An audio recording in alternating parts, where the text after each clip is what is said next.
Oui, c'est bon, Juliana. Bonjour à toutes les citoyennes et tous les citoyens qui regarderont en différé le déroulement de la séance extraordinaire.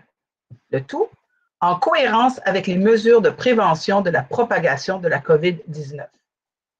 En effet, le 15 mars 2020, le gouvernement du Québec a autorisé les municipalités à siéger à huis clos et permet aux membres de prendre part, délibérer et voter à une séance par tout moyen de communication. Je me présente, Juliana Fumagalli, et je salue les autres élus afin que Madame la greffière, vous puissiez constater le quorum. Tout d'abord, du district de Villeray, Madame Rosalie Filato, du district de Parc Extension, Madame Mary Desrosses. Bon après-midi. Bonjour, bon après-midi. Du district de François-Pérault, Monsieur Sylvain Ouellette. Bonjour. Bonjour. Et du district de Saint-Michel, Monsieur Josué Corville. Bonsoir à tous et à toutes. Bonjour, plutôt. Bon, je demande maintenant aux membres du comité de direction de se présenter, en commençant par la directrice d'arrondissement, Madame Nathalie Vaillancourt. Merci beaucoup, Madame la mairesse. Alors, Nathalie Vaillancourt, directrice d'arrondissement, je vais laisser le soin au directeur de se présenter. Annette Dupré, directrice des services administratifs et du greffe. Bonjour. Bonjour, Elsa Marceau, directrice culture, sport, loisirs et développement social par intérim. Jobillon, directeur à la direction. Bonjour, Marco Saint-Pierre, directeur des travaux publics. Bonjour, Lynn Delomier, secrétaire d'arrondissement, est également avec nous Diane Mongeau, secrétaire recherchiste. Merci. En ce début de conseil, en ma qualité de mairesse de l'arrondissement de Villeray-Saint-Michel-Parc-Extension, je souhaite reconnaître que nous sommes sur un territoire autochtone millénaire, lieu de rencontre et de diplomatie entre les peuples, ainsi que du traité de la Grande Paix. Nous remercions la nation Kanien'kehá:ka de son hospitalité en territoire non cédé. Nous procédons maintenant à l'étude de l'ordre du jour de la séance extraordinaire. Je propose, appuyé par M. Josué Corville, l'adoption de l'ordre du jour. Nous sommes maintenant donc rendus à la période de questions des citoyens.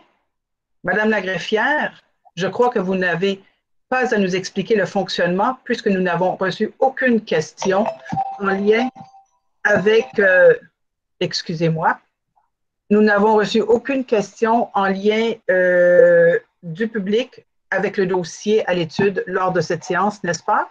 Effectivement, aucune question ne nous a été envoyée. Et je tiens d'ailleurs à m'excuser auprès des citoyens qui auraient voulu me poser une question et qui se sont plaints des délais sur les réseaux sociaux. J'en prends bonne note pour les prochaines séances. Par ailleurs, j'invite les gens qui auraient voulu nous poser des questions sur le dossier, qui n'ont pas pu le faire, à nous joindre à la mairie. Je vais demander donc aux élus si elles ont des questions. Il n'y en a pas. Donc, je propose, appuyé par M. Sylvain Ouellette, l'étude de l'article 4001, Madame la greffière. Oui, alors, article 4001, statuer sur la demande d'adoption du second projet de résolution PP 20-14008 à l'effet d'autoriser la démolition du bâtiment situé au 690-700 rue Jarry-Ouest et la construction sur cet emplacement d'un immeuble résidentiel et commercial de 4 étages en vertu du règlement sur les PPC-MOI de l'arrondissement, et ce malgré la hauteur maximale en mètres et en étages, ainsi que la superficie maximale d'un usage commercial spécifique prescrite à la grille des usages et des normes de la zone C01037 de l'annexe C du règlement de zonage, et recevoir le rapport de la consultation écrite qui s'est tenue du 5 au 20 novembre 2020. Merci. Alors, Madame la greffière, j'aimerais porter à votre attention la volonté des élus de refuser le dossier à l'unanimité. Et si vous me permettez, Madame la greffière, j'aimerais expliquer aux citoyens et citoyennes les motifs qui justifient notre refus afin que vous puissiez les consigner à la résolution? Excellent. Merci. Alors, comme vous le savez, tous et toutes, nous avons adopté à la séance du 2 novembre 2020 un premier projet de résolution pour la démolition du bâtiment situé au 690-700 rue Jarry-Ouest et la construction sur cet emplacement d'un immeuble à usage mixte, commercial et résidentiel de 4 étages.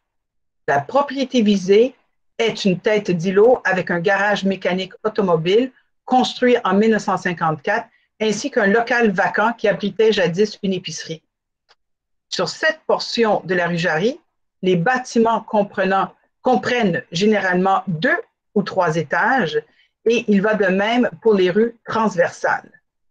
Le projet à l'étude prévoit la construction d'un bâtiment de 4 étages avec une forte implantation. Suite à cette résolution, l'arrondissement a tenu une consultation écrite afin de recueillir les commentaires des citoyens et des citoyennes sur le projet. Nous avons récolté 190 interventions sur le projet et bien que certaines personnes ont indiqué être en faveur du projet, une très grande majorité, près de 75% des répondantes et répondants, ont exprimé des préoccupations qui touchent des enjeux de gentrification, d'abordabilité du parc locatif et du manque de logements sociaux et communautaires. De plus, près de 60% des gens ont exprimé des préoccupations par rapport aux dérogations demandées par le promoteur, notamment la hauteur et la superficie des locaux commerciaux. Il va sans dire que le résultat de cette consultation a pesé lourd dans notre décision en défaveur du projet proposé par le promoteur. À titre d'élu, nous avons le devoir et la responsabilité de représenter les citoyens et les citoyennes, et si nous faisons des consultations, cela veut dire que nous acceptons d'être influencés par les participantes et les participants pour prendre une décision. La consultation n'est toutefois pas le seul élément qui a motivé notre décision. En effet, notre décision repose également sur des critères du PPC-MOI. Le premier critère d'évaluation est le respect des objectifs du plan d'urbanisme de Montréal. Or, comme vous le savez, nous avons voté plus tôt cet automne le règlement pour une métropole mixte afin de nous donner les moyens de voir davantage de construction de logements sociaux et communautaires, ainsi que de logements familiaux dans nos quartiers. En ce sens, nous aurions souhaité, pour ce projet dérogatoire, une typologie différente pour le bâtiment projeté, notamment l'inclusion de logements sociaux et communautaires sur le site. Nous comprenons que le promoteur s'était engagé à contribuer à notre fonds d'inclusion sociale, mais force est de constater, après plusieurs années d'implantation de ce fonds, ses limites.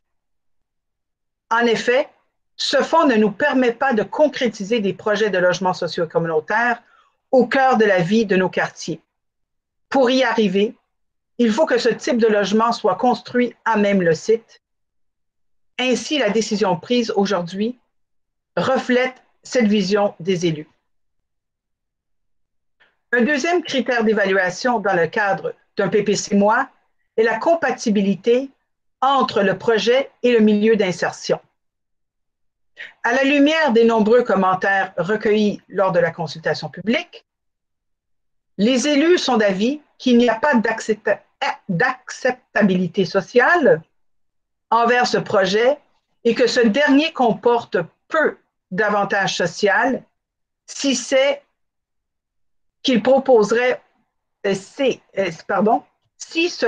qu'il proposerait au moins l'aménagement de 5 logements familiaux sur 55 logements. Enfin, Les élus considèrent que les propositions de mise en valeur des espaces extérieurs, les plantations, apportent peu d'avantages au milieu d'insertion. Un effort plus important au niveau du verdissement aurait pu être tenu compte que la rue Jarry compte très peu de végétalisation. En ce sens, les élus souhaitent que les nouvelles constructions sur cette rue contribuent à y augmenter le verdissement et la convivialité. Donc, en égard à ces raisons que nous avons soupesées judicieusement et en toute bonne foi, nous en sommes arrivés à la conclusion que nous ne pouvons pas soutenir ce projet. Je me tourne maintenant vers mes collègues de façon virtuelle. Avez-vous des commentaires? Comme il n'y a pas de commentaires, le dossier à l'article 40.01 est refusé à l'unanimité. Je propose la levée de l'Assemblée et on s'attend à vous voir donc mardi, le 8 mars prochain. Bonne fin de journée à tous et toutes.